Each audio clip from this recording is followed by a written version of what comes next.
మొత్తం మరణాల సంఖ్య 60 దాటినట్లు నివేదికలు చెబుతున్నాయి. అమెరికా, భారత్ మరియు కెనడా వంటి దేశాలు తమ పౌరులకు ప్రయాణ హెచ్చరికలు కూడా జారీ చేశాయి. పర్యాటక ప్రాంతాలైన గ్వాడలజారా మరియు వలర్చాలో పర్యాటకులను ఉన్న చోటే సురక్షితంగా ఉండమని ఆదేశించారు. ప్రభుత్వం వెంటనే చర్యలకు ఆదేశించింది. పరిస్థితులను అదుపులోకి తెచ్చేందుకు మెక్సికో ప్రభుత్వం అదనంగా 10,000 మంది సైనికులను రంగంలోనికి దించింది. పరిస్థితి ఇంకా ఉధృతంగానే ఉంది.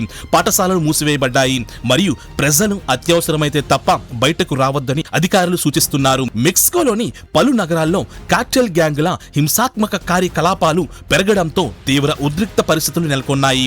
ఆయుధాలతో ఉన్న కార్టెల్ సభ్యులు బహిరంగంగా వీధుల్లో తిరుగుతూ రోడ్లను బ్లాక్ చేసి వాహనాలను ఆపి ప్రజలను భయాందోళనలకు గురి చేస్తున్నారు. ఇళ్ల నుంచి బయటకు వస్తే ప్రాణాలకు ప్రమాదం అని హెచ్చరికలతో ప్రజల్లో భయం వేగంగా పెరిగింది. భయంతో అనేక కుటుంబాలు ఆహారం, నిత్యావసర సరుకులు నిల్వ చేసుకునేందుకు పరుగులు తీస్తున్నారు.